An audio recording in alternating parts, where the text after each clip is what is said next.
Good morning, friends. This is Pastor Ginny with the Daily Word. I wanted to offer you some verses from Hebrews chapter 10 this morning. This is beginning with verse 23. Let us hold unswervingly to the hope we profess, for he who promised is faithful. And let us consider how we may spur one another on toward love and good deeds, not giving up meeting together as some are in the habit of doing, but encouraging one another, and all the more as you see the day approaching.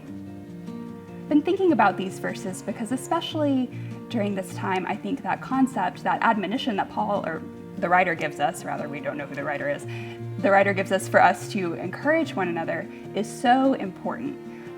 Now that we're past Easter, we've probably been looking forward to that, kind of building it up in our minds, and maybe you feel different, maybe you feel a little bit lighter now that we're into Eastertide, or maybe you're starting to kind of sink back into those feelings that you were having before Easter. Maybe you're feeling like this is sort of an extended Lent for you. So that concept of us encouraging each other is so important. I've been connecting that in my mind as well with the worship series we've just begun, Supporting Actors of the New Testament. You may have been here a couple of years ago and remember when we did Supporting Actors of the Old Testament.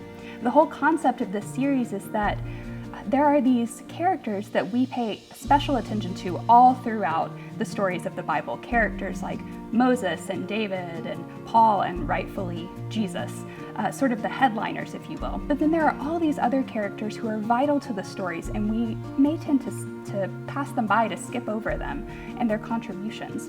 But if we delve a little bit deeper into those stories, we start to notice that without those supporting actors, some who are named, some who may not even have names, without those supporting actors, the stories would not have taken place as we know them. I want you to think about today, this week, think about your own story, think about your own life, whether it's the season you're in right now or a season of growth or change that you had in the past.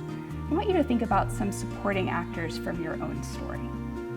Maybe it's a friend or a family member, or maybe it's a teacher or a mentor that you had. Maybe it's someone that you aren't able to see during this time, that you've come to realize how much you rely on them, like the person who cuts your hair or something like that. Maybe it's the person who delivers your mail. Maybe it is a person who stocks shelves at the grocery store overnight.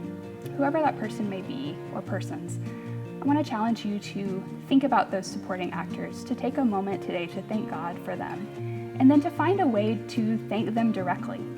Maybe write them a note or send them a text or an email. Just let them know the impact that they have had in your life and the ways that your story could not have been what it is without their contribution. I hope you'll take a minute and do that today.